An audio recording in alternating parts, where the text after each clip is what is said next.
For exclusive podcasts and more, sign up at patreon.com/partnersincrimemedia. This week's Law and Order Marathon winner is Kirsten Morrill of Calgary, Alberta. Kirsten will get a marathon decal showing she watched 26.2 hours of her favorite crime show. To be next week's winner, sign up at lawandorderpodcast.com. I'm Kevin Flynn with Rebecca Lavoie and Kimberly, and these are their stories. You think you know who did it, but you don't know who did it. Law and order, law and order, law and order. It's no ordinary police procedural, baby. It's the FNOG of police procedurals, baby. Law and order, law and order, law and order, law and order. These are their stories, these are their stories.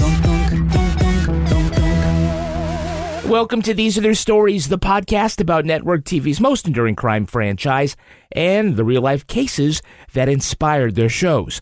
I'm Kevin Flynn. Each podcast will break down an episode from either Criminal Intent SVU or Original Recipe. And today we're looking at Special Victims Unit, Season 15, Episode 20, Beast's Obsession. Amaro, what's your partner doing? She's going after Lewis. It's gonna end this. That's exactly what he wants. Joining me to do just that is true crime author and the host of Crime Writers On and Netflix's You Can't Make This Up podcast, Rebecca Lavoie. Hello, Rebecca. I brought cupcakes. Delicious. I can't wait to eat the frosting off of them and nearly die. Rounding out our panel is our special guest from the Date with Dateline podcast. It's Kimberly. Hi, Kimberly. I'm not happy. You're not happy? Because you didn't get cupcakes? My first two episodes of the show that when I was on your podcast were about incest.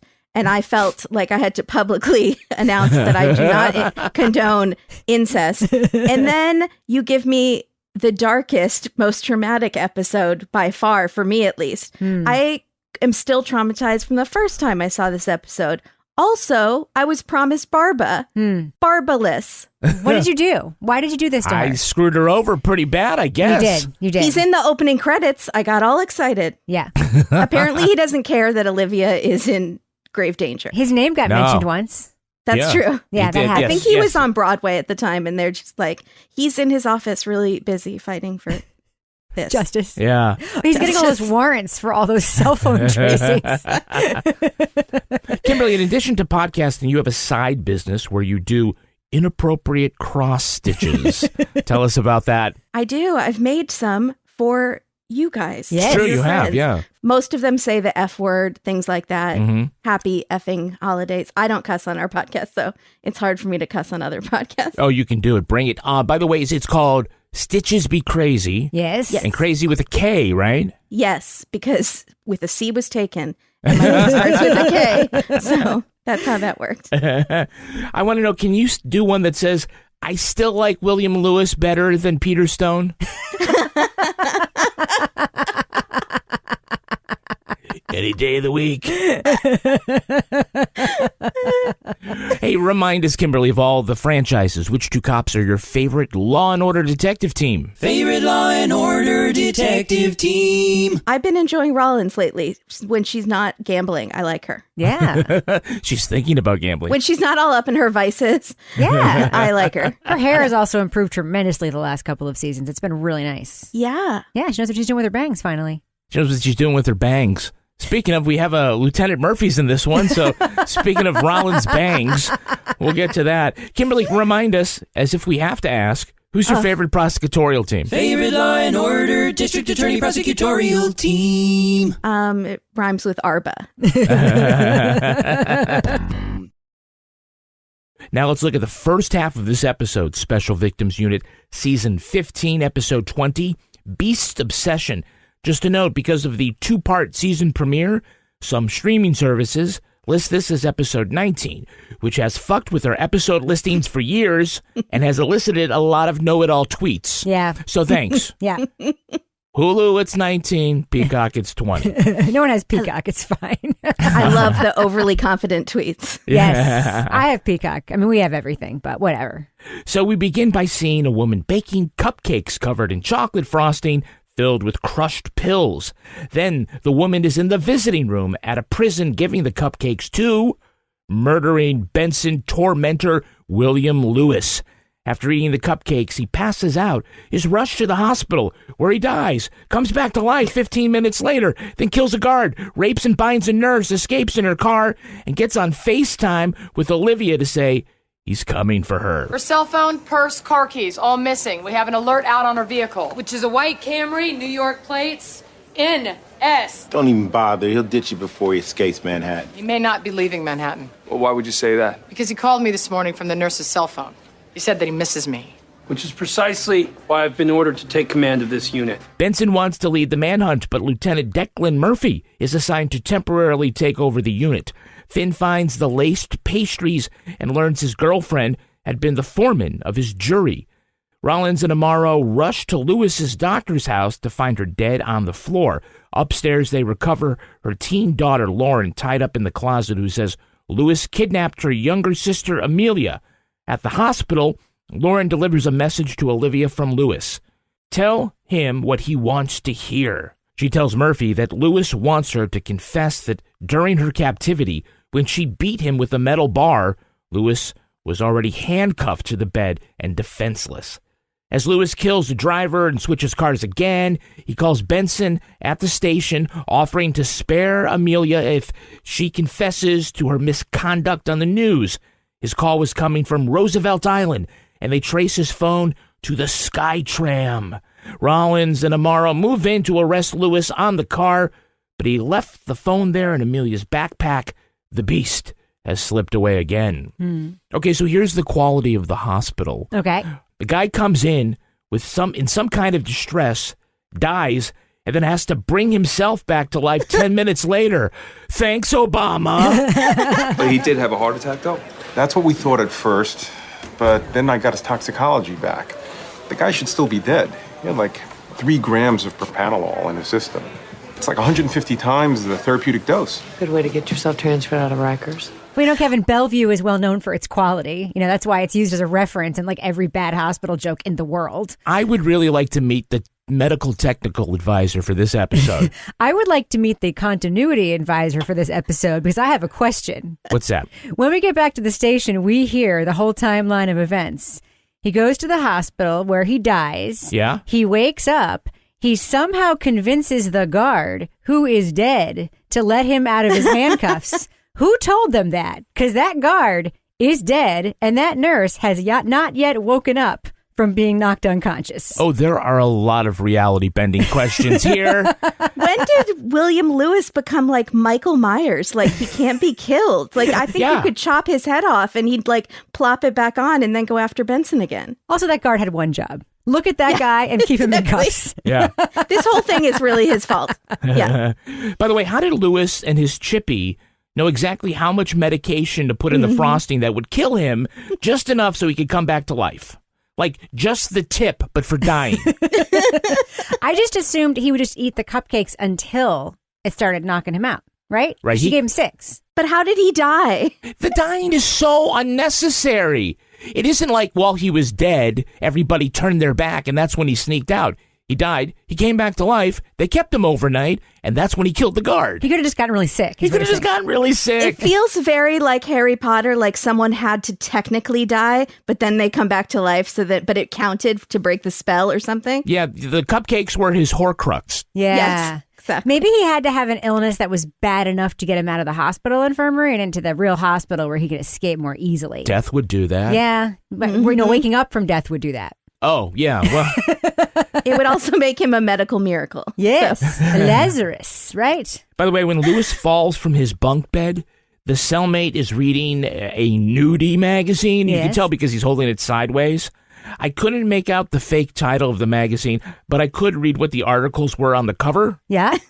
One was Ho Ho Ho's. So seasonal. And the other was I Did A-Rod. Nice. I'm glad they're keeping it real. You know how we know that's true? Because everyone did A-Rod? Because she got a gift bag. She got a gift bag. You're thinking of Jeter. So later, Finn and a guard search Lewis's cell, and the guard is pulling all the blankets and all the pillows, and at the very end, he finds the plate of cupcakes wrapped in yellow cellophane. What's that? Inmates can get food from the outside in here? Where'd these come from, Carlos? I got no idea. Wouldn't the first thing he heard be the crackle of that giant yellow cellophane plate? Yes. Next question. Plus, Kimberly, you know that cellmate would have totally eaten the rest of those cupcakes. That cellmate had a spiderweb neck tattoo and a teardrop on his face. I don't trust him to do anything. Yeah. I have made many a people mad by complaining about neck tattoos. Yes. And once again, that may be confirmation bias, but he has confirmed all of my theories. If I were a guard, I would not eat a fucking thing somebody brought me. Not that lady. That lady has crazy eyes. Those could be the cupcakes from The Help. By the way, if the girlfriend, Bronwyn Freed, if she looks familiar, this character is because she was the foreman of the jury that convicted Lewis in the first place. Her character would come back as the girlfriend to serial killer medical examiner Carl Rudnick and help him escape with serial killer Greg Yates. So she has a thing for getting guys out. She does. Yeah, she likes a bad boy. She likes a bad boy. She says Lewis was wrongfully convicted. By you! Exactly. Couldn't you have, done a little something more? She was in charge of the convicting of him. She was the foreperson. She doesn't have to convict 12, 11 other people she just alone could do it. She says one of my favorite lines, I think, ever. She goes, I have a prescription. I have a prescription. I get stage fright during my mandolin auditions. Because nothing is better than a stoned mandolin player. That's right. Yeah, I need these laxatives. I get bound up during my accordion performances. You're going to get so many tweets from angry accordion players. They get hurt by that. Do they ever? Oh, squeeze off. Look, they're getting ready for this manhunt, and Murphy comes in. Yeah. Which we've seen once before. This was in the Rollins gambling undercover thing, right? He comes in and he says he's taking over because... You can't be in charge of a manhunt when you're the target of the man you were hunting. That's the most logical fucking thing anyone's ever said on this TV show. Yes. Yeah, that makes sense. Yes. You know what else makes sense? What? Getting protection when a serial killer rapist is after you. You know what does not make sense? What? Saying, I do not want protection when a serial killer rapist is after me. Why does that happen in every cop show? Olivia Benson, why does that happen? Why don't they want protection? It happened on the organized crime, too. Yeah. They had this politician they're like, there is a mobster out to get you. And he's like, you don't even know how many people hate me. It's fine. I don't need any protection. Cut to his wife being murdered. Yeah, it's ridiculous. It's super ridiculous. I would be They're so prideful. Yeah, put me in a steel box and surround it with angry Doberman pinchers, please. Yeah, immediately do that. Leave me with Netflix inside. That's all I need. I will be in there as long as it takes. Do not let me in the world with Lewis running around out there. I also don't get the people fighting over cases. Like in any other profession, if someone swooped in and was like, I'm going to take this job from you, you'd be like, go for it. Exactly. I'm going to go to brunch. I'm at brunch. Enjoy yourself. But here they're like, no, it's my case. I want to work 24 hours a day on this. Yes. I want to collate those copies. No, I'm going to collate those copies. I'd like to hold the meeting today, please. I want to get the cupcakes for the party. I want to rearrange the PowerPoint slides. So we have a Hey, It's That Guy. Sure we do. Hey, it's that guy. Who's playing the worst character ever, William Lewis? I am an agent of change. I alter the trajectory of people's lives. They might have hopes and dreams before they meet me, but then they run into me. Life as they knew it is gone. Who is it, Rebecca? It's Ray Donovan's brother, Pablo Schreiber. Yeah, 13 Law & Order Universe appearances, including 8 as Lewis. He had got an Emmy nomination for Orange is the New Black as the prison guard named Pornstache, which I think probably describes anyone with a mustache. Generally. Yes. Oh, yeah. So for playing this role and also for the role of Pornstache, he won the Young Hollywood Awards We Love to Hate You award. Nice. Yeah. I was thinking, will he ever be cast as a good guy? Ever? Well, would you like to know what his new role is? Yes, I would love to. He ended up getting really, really buff. He is, for video game fans, this will be familiar. He's going to be appearing in the live-action adaptation of Halo as Master Chief. Really? Yeah. So the thing that your teenage kids have spent more hours on Screaming than their homework. at their friends. Yeah, exactly. Go, Pablo, go!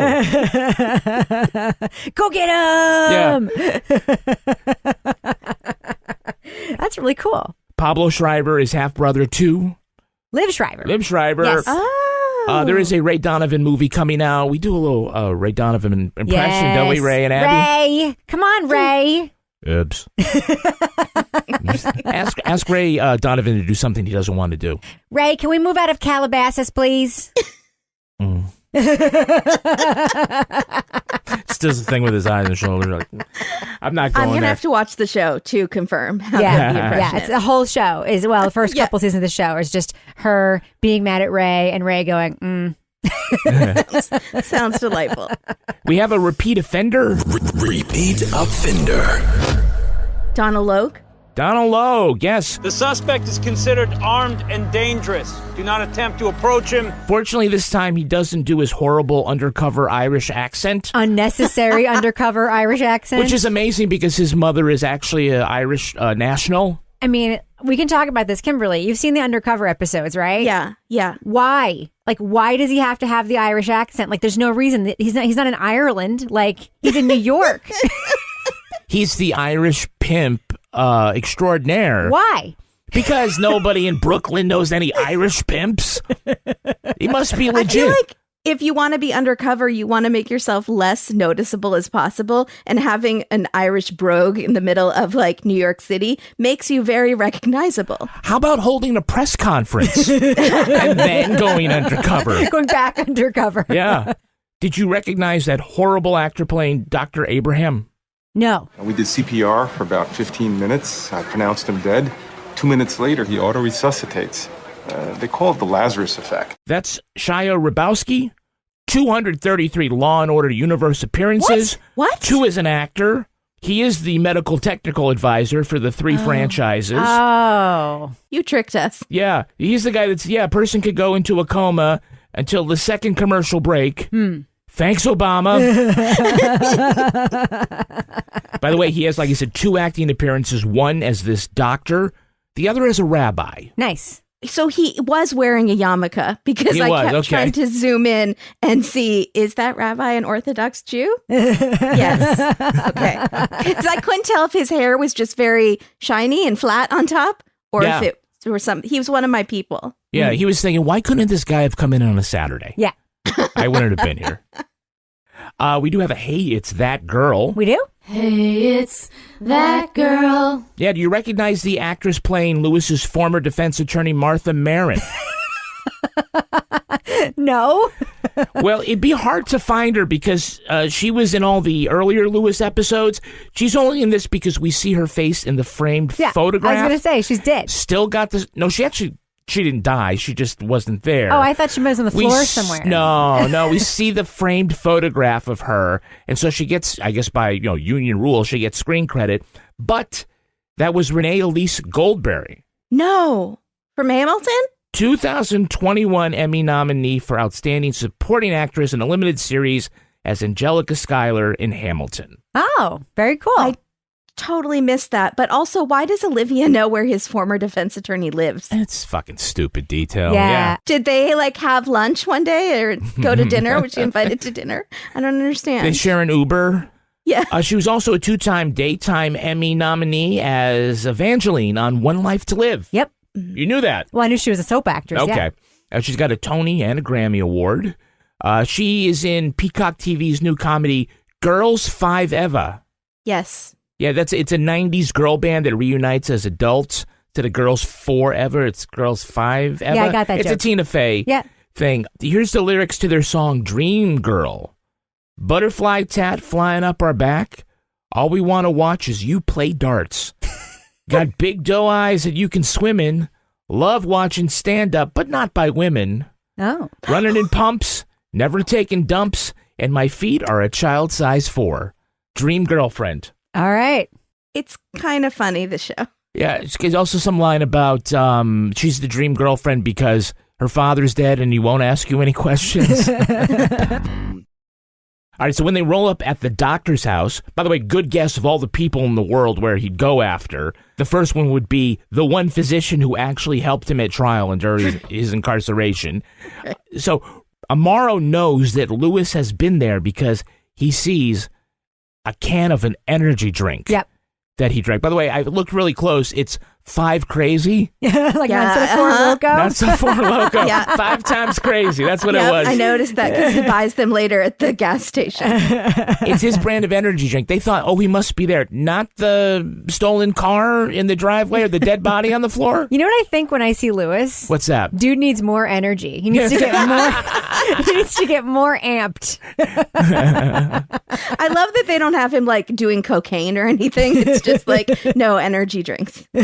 Energy drinks do it. I did want to say that when Rollins is clearing the house, she does the most piss poor job I've ever seen. She literally opens a closet, doesn't push a single thing out of the way. He's like, clear, and then opens a bedroom door, does not even go into the bedroom, and says, clear, like doesn't go under the bed, nothing. Clear. No wonder Murphy is like, do you mind if I just go ahead of you and do this myself? No wonder. Yeah. We think he's being sexist. He's actually just being responsible. Uh-huh. Sometimes you can be sexist and right. So why does he have to like wreck every single house he walks into? It's like he walks into every house like a gorilla. Yeah. Like, ripping things Everything off the out walls. of the fridge. Yeah, he's like Axl Rose, like trashing a hotel room. Yeah. Even the pictures on the wall were crooked. It's like, what are you doing? Yeah, what are you doing? Pans out of the cabinets. What does he call himself? An agent of chaos or something. Yeah. So even the interior decorating has to be messed up by him. What kind of sexual assault involves rearranging furniture? It's just everything everywhere. For a real neat freak, that would really upset them. And that's all he wants to do. That's it. He wants to add insult to injury. Not only am I killing everybody in your family, but you got to clean this shit up. Mm-hmm. So Lewis again switches vehicles. He kills the driver. He dumps the body in some water. Probably has another vehicle. Check missing persons, carjacking reports, everything. Lieutenant, they found a float over by the boat slip. They don't know who that guy is, how he got there, if that's even important, but they know something. It has something to do with Lewis. Rollins' discovery through the cochlear implant of the owner of that car was the best detectiving we've seen on the show in a long time. We caught a lucky break. Danny Weston, 26, he had a cochlear implant. So while they waited to hear back from the manufacturer, I went ahead and called New York Eye&Ear. They ID'd him within the hour. They only do like 100. Okay, he's deaf. What kind of car is he driving? And yet, Murphy, or whatever his name is, who puts her down this entire episode, also yells at her in that scene after she actually does the great detectiving. Unimpressed. He's like, wrap it up, Rollins. I don't need to know how the sausage is made, okay? Yeah. Just tell me that we found the guy. You can see totally why she wants to fuck him. I know. She loves dudes who put her down. Oh, put a baby in me. I know. She really loves being mistreated. He's like negging her, and it's working. Yeah. It's working. She's like, hate me, please. Hate me. She's like, we got lucky. The guy had a cochlear implant. You know who isn't lucky? The dead guy with the hearing impairment who just fished out of the pond. Lucky. By the way, Lewis calls into the SVU squad room to make his demands. And then Liv goes all back to junior high school like, I don't want to pick it up too soon. I don't want him to think I'm desperate. I'm going to call him back in 5 days. That's I'm right. going to play it cool. She read the rules. She read the rules. By the way, Lewis calls SVU. He FaceTimed Liv when he escaped. Where is he getting all these phone numbers? They're in his head. They're in his head. He memorizes He them. memorized Liv's, right? He had to have. By the way, he FaceTime called from somebody else's phone while he was driving. Yeah. With one Not hand. safe, Lewis. Yeah, I'm a bad boy. I'm texting while I'm driving. How did he keep the phone from connecting to the Bluetooth, too? It was a trick. It was really good. Yeah. It's like, good thing. This was before Face ID, obviously. Yeah. He just guessed like what her PIN code would be, the nurse's PIN code. No. What he did was he put it up to her face and then he disabled that. Come on. She was hanging in that closet. 2014. They didn't have that. See how small those iPhones were? Can we just talk for a second about that poor young actress playing Amelia and the nasty stuff she has to be subjected to sitting next to Lewis in the back of that car when he's talking about how the wonderful age of 12. 12 is such a lovely age. They start to look like a woman, feel like a woman. They still smell like a little girl. Sweet. Shampoo and baby powder. This is the most traumatizing acting job I think ever. And her parents are like behind the camera watching.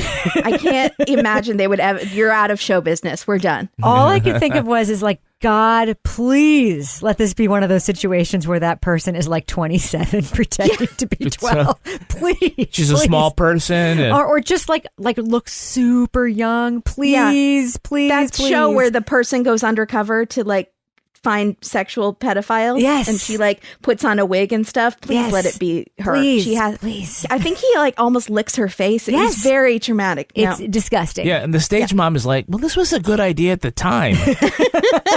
She wanted her SAG card, so it's worth it. I thought you were going to be like in a Gap ad. Well, she's like, the residuals will be coming in for a while. Well, that is actually true. Yeah. But she's like, but the pay is weird because it's episode 19 on Hulu and episode 20 on Peacock. So getting 2 different checks. Now let's take a look at the second half of this episode. The signal to Amelia's phone was bounced from a burner phone in Midtown, so Benson guesses Lewis is going to the apartment of his defense attorney. Olivia, you found me. I did. Your former lawyer's your next Vic? You know, the smart ones change their patterns. Is Amelia still with you? It's always about the girl with you, isn't it? You don't care about my attorney? Her trials? You remember the smell of gas, detective? Burning flesh? I bet you do. Lewis, please, just stop. Olivia believes the only way to ensure Amelia's safety is to do what Lewis wants. Confess to beating him while he was cuffed and perjuring herself at trial. Benson holds a press conference to make the statement, but Lewis doesn't release the girl or turn himself in. Murphy orders Benson to hole up in a hotel, but after getting a text message from Lewis, she slips her protective detail and commandeers a car. She drives to the set of Mad Max Beyond Thunderdome, where Lewis is waiting for her at gunpoint. He drives to an abandoned container ship kind of dock area. Set of the Wire? Set of the Wire. Who the fuck knows? Where he's holding Amelia. He ties Liv up, gropes her all around, and seems to stop his attempted rape when it's clear that she's not going to give him the satisfaction of being afraid. Instead, he forces her into a game of Russian roulette, each of them taking turns putting the revolver to their heads and pulling the trigger. Outside, SVU has traced a car to the harbor and begins a search of the area for them. Knowing the cops are closing in and reminding Liv she's already publicly confessed to brutalizing him once, he holds the gun just far enough away from his temple. Hoping it will look again like Benson was the aggressor, Lewis fires the weapon and kills himself. What a happy ending. Yeah. Okay, so let's recap Lewis's arc because he's a really important person in the canon of SVU. He was arrested by SVU after a simple indecent exposure complaint in Central Park. And when they learned he did things like burned off his fingertips, they suspect he's not as he seems. Yep. Rollins could sense that. Yeah. That was her best, actually, detective work ever. She could sense there was something off with him. That's right. And she was fucking right. So the witness in that case was later kidnapped and raped by Lewis. And then when he makes bail on that charge, he kidnaps Benson. Season finale cliffhanger. And then we later see that Lewis is dragging Benson to different places, making her watch him rape and kill people before they end up at this remote beach house. And she's cuffed to the bed. He's torturing her, he's burning her with hot things, and before he can rape her, she breaks free, strikes him with the metal bar, as we hear, even though he's handcuffed. He taunts her into the beating. Yep. And so he represents himself in court later and cross-examines Benson, getting to her head even more, and the entire ordeal sends Olivia into extensive therapy with a psychiatrist played by Mr. Noodle from Elmo's World. That's right. But you're forgetting actually an important detail, What's which that? I think is actually important in this episode, too. He actually can't rape Olivia. He can rape everyone else. Why is that? Because he can't, get it up for Olivia. You think? No, that's actually a plot point. Am I remembering this wrong? I think it's like she's too important or precious or something. Or he's built it up so much in his mind that he has stage fright. You mean it's like doing a mandolin audition? He needs a prescription. Yeah, no, he can't. She kind of taunts him about that in the house. He can't do it. She literally watches him rape a lot of people. She watches him kill a cop. Yep. Like she watches him, older like, ladies, yeah, like senior it's citizens. horrible. And then like when you actually think as a viewer that it's gonna, you've already watched her on the show, like almost have like you see her almost get raped in prison. Yeah. You see all this prison. Yeah. You think it's gonna happen, and then it doesn't, and it's pretty clear like he can't.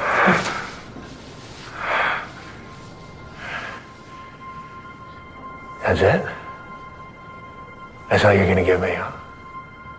Just gonna stand here, play possum. And then in this episode, I remember watching it the first time and being thinking like, it's not going to happen because he can't. And again, he can't. Because there's no reason why he wouldn't after we see him literally rape everybody else he encounters except for that 12-year-old. Do you think the show thinks it would be too far for her character? Oh, I don't think the show will ever let her get she'll get really close. Oh yeah, I just don't think that they would go there. But I also knew it wouldn't happen with him because I knew as a viewer that he can't do that to her. He can do it to literally anybody else but her.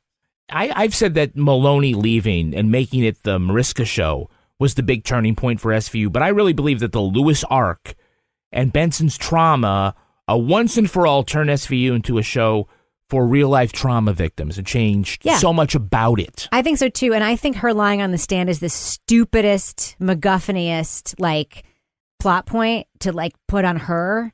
Because I don't think as a viewer, I mean, we obviously do not believe in police brutality and, like, you know. But there's a line. Does anybody in the audience give a shit that she was beating that guy while he was handcuffed? I mean, this is the one instance in my entire life, fictionally, where I am like, 100% you should have fucking killed that guy. Go for it. Beat him harder. It's fine. We're fine with it, Olivia. It's like they blame the victim. And then I had to watch the next episode to see how this all resolves because I had forgotten. And hypothetically, if I were to admit it on the stand, You'd leave yourself open to charges of assault, excessive force, perjury. Your account of what happened at the granary would be called into question. You'd lose your job, your pension, risk jail time. So let's agree not to talk about that, all right? The whole episode is about her being on trial, basically, for shooting him. Yeah. Like, it's brutal. Yeah. What, I mean, this guy was a serial rapist murderer, and someone got a couple extra licks in, and it'd be like, most people would be like, give her a medal. Yep. But the whole, and also corrupt New York Police Department would 100% be like, give her a medal. But the whole thing where she gives the police press conference thing, it's like, it's just stupid, low stakes plot point. Hold on to that thought, because that's my next thing where I'm going to go. By the way, when you... Okay, can I just finish anything? Yeah. Especially like the corrupt as fuck New York Police Department. Yeah, it's no big deal. So when you see on USA that it's a Lewis episode, you either really love it or you change the channel, right? I've seen them all so many times. It's just background noise. Yeah, it is? Okay. They're so hard. Another old lady is being burned with a cigarette. It's fine. No, I find this extra traumatizing because it's happening to Liv. So for me, it's like, it's more than just, why couldn't you give me like an easy breezy sex trafficking case episode? Instead, I got Russian roulette with Liv. Yeah. No, I won't watch these more than once. And then you force me to. Sorry. That's okay. Oh, it wasn't me actually though. You just apologize. No, hey, if you want to be in show business, you got to suck it up. Do you think you had it worse than that little girl that had to have Pablo Schreiber licking her face? You know what? He gave her an apple. And she refused it. At least he wanted her to be nourished during her kidnapping ordeal. Benson puts on a full dress uniform to make a statement about beating Lewis while he's subdued. Yep. And then they play it live in Times Square. Yep. the assault was nothing less than police brutality and excessive force. I apologize for the inhumanity of my actions and for my perjury. Times Square, people are like looking up and it's like, we interrupt our scrolling ads for Book of Mormon in the M&M store to bring you the story of police brutality being told by the police. I guess they were playing NBC News live in Times Square, right? It was closed captioned and everything. This makes every episode after this where Olivia walks up to a victim and she's like, I'm Sergeant Benson. How can I help you? And they're not like, oh, yeah, I know you. You were in Times Square and you were kidnapped by that crazy guy. And then you were put on trial for killing him. Everyone knows who you are. That's right. But no one recognizes her after this. No. I mean, if the sex traffickers aren't going to recognize Murphy from his press conference. No one's going to recognize Benson from hers. I love when all this is going down and they're in the precinct and Finn is just eating Chinese food. Not a care in the world. And he's doing it with chopsticks, which I thought he's a cultured man. Yes. He's like a Renaissance man. He can rap and he can eat with chopsticks. That's I right. was impressed. He knows which gang an inmate belongs to just by the look of his tattoos. Yep. He knows everything. Super impressed. So Benson is taken away by a plainclothes security detail to a hotel restaurant, and she is sitting there with her bulletproof vest on. Yeah. Why be in plain clothes if the person you are protecting has a huge sign that says police on her back? Yes. They are the horniest detail I have ever seen in my entire life, first of all. I thought they were going to just start boning under the table. Mr. Right turns out to be Mr. Right now, or Mr. Wrong. Now, how's that possible? You're smart, sexy, the whole package. This from the guy with the wedding ring. Do you mind if I use the ladies' room? Be like, Olivia, you can fend for yourself. Right. Second of all, that is the most conspicuous bulletproof vest I've ever seen. And why was her shield on the outside of it? I mean, we all know why. Yes. Yeah. We all know why. It was so that she could later grab that car. I mean, that's the only reason why, for plot device reasons. But then when they took her to that restaurant, they didn't just get order in, they're protecting her. She's supposed to be under lock and key, and they take her to a fancy restaurant so they could be horny. These two security guards have wanted to have sex and have an affair because he's married, which we learn he has a ring, and they're like, this is our date night. We're not going to let Olivia ruin it. We're going to the fancy restaurant, John. You promise you take me. She looks like the little kid at Take Your Daughter to Work Day while she's sitting there with the two of them. She doesn't seem to understand the gravity of the situation. How many people Lewis has killed at this point. Yeah. She's like, this is just another duty for me. It's nothing. Yeah. By the way, I realize those vests only go down to the midriff. Yep. They do not protect you if you take one in the fupa.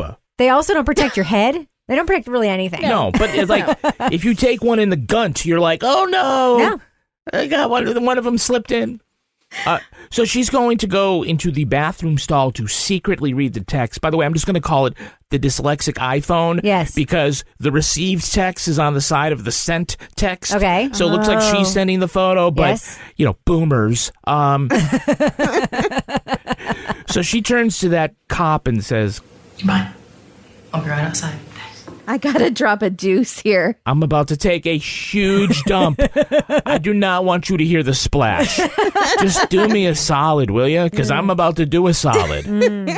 I took my Benefiber today. That's right. Because I needed to be regular. She says, all right, I'll just be outside. She wasn't outside. No, she was horny. She was horny for that married dude. They're having sex in the coat room of that restaurant. Apparently you can leave the restroom without having to go back through the bar. Right. Where the restaurant. So, hey, great place to go get a meal. Yeah. You can dine and dash real fast.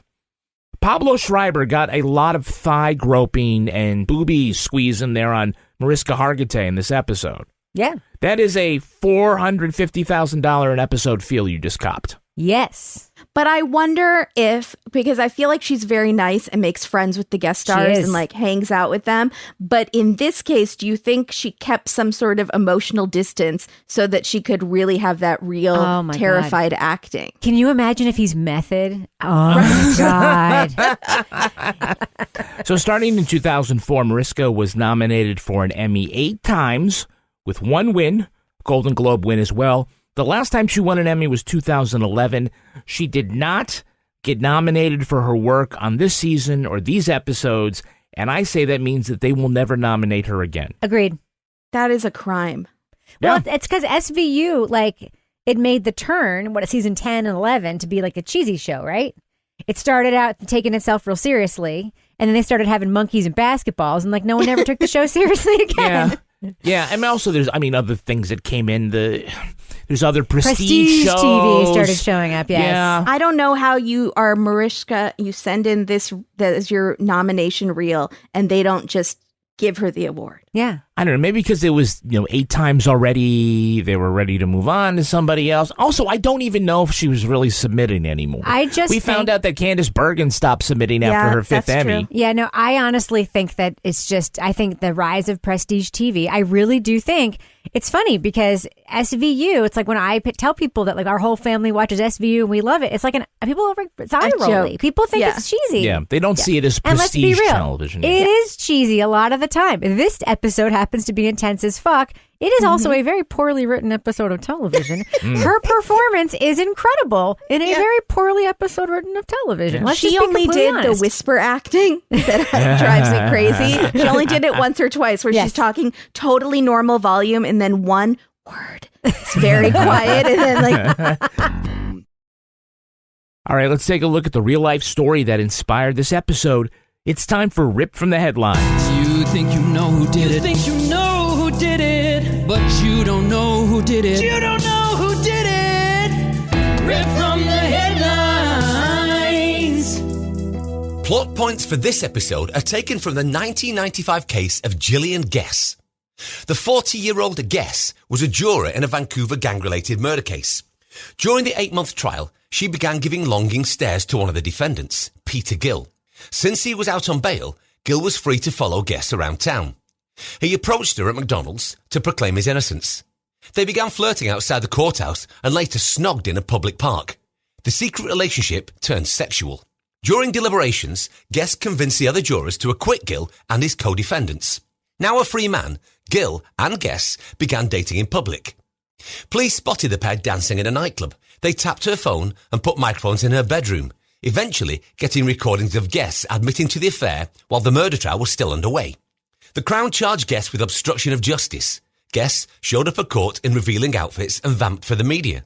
After her own jury found her guilty, she told the press she'd been convicted for falling in love. Gillian Guess was sentenced to 18 months in prison, but served just 12 weeks.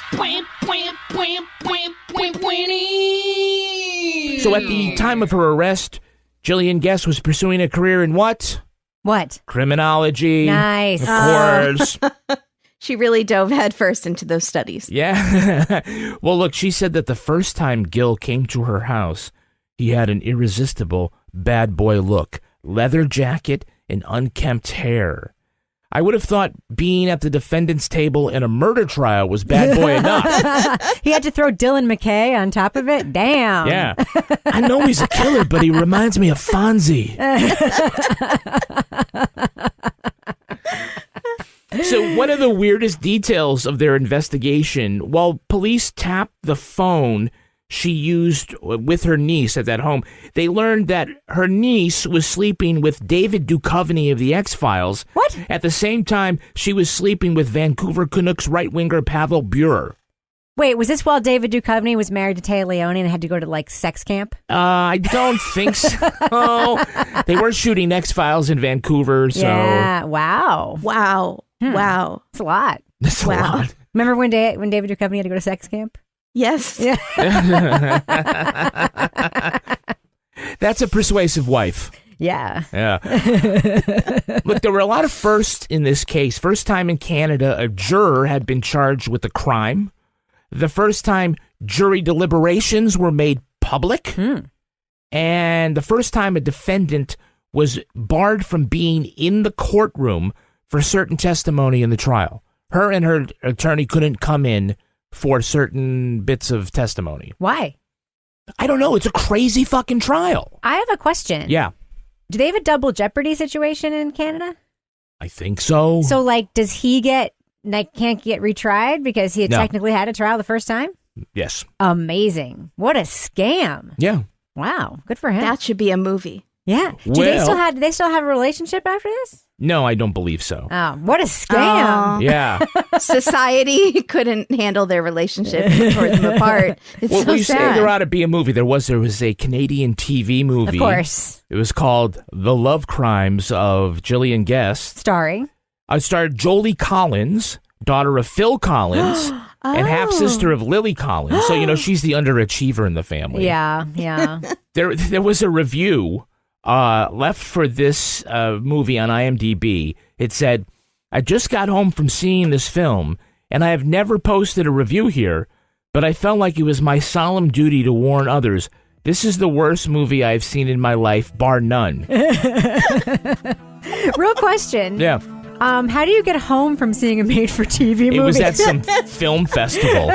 Some Canadian film festival. They have to bring in TV movies. Got it. Now it just makes me want to watch it, though. Yeah. The worst movie this person has ever seen. That's something. So she was sentenced to serve her time at a prison that was known as Camp Cupcake. Got that way because she would just lick the frosting off of it. It was filled with drugs. That's going to do it for us. We want to thank our guest, Kimberly, from the Date with Dateline podcast. Kimberly, how can our listeners follow you online? Dateline on Instagram and Twitter. Thank you. Thank you so much for having me. Sorry we keep giving you shitty episodes to talk about. It's kind of my badge of honor now, so I'm really proud of it. I hope the next one, if I'm ever invited back, will be just as terrible. Why don't you pick one that's not as horrible and we'll talk. Rebecca Lavoie, how can our listeners follow you? Twitter and Instagram, I'm at Reb Lavoie. And you can track me on Twitter at Kevin P. Flynn. You can also tweet to us at Law and Order Pod or follow us on Instagram at These Are Their Stories Podcast. Our newsreader was Cy Frater. Our theme music was composed and performed by Uncanny Valleys. Content assistance from Travis Roy. Lily Flynn handles promotions. To get ad-free episodes of These Are Their Stories a week early, sign up for Stitcher Premium. All clips in this podcast were used in compliance with the U.S. Copyrights Act, fair use exemption for criticism and commentary. Go to lawandorderpodcast.com and sign up for our newsletter for a chance to be our next Law and Order Marathon winner. These Are Their Stories was recorded in the Yoga Loft above the Bodega in Bay St. Louis, Mississippi studio and is a production of Partners in Crime Media.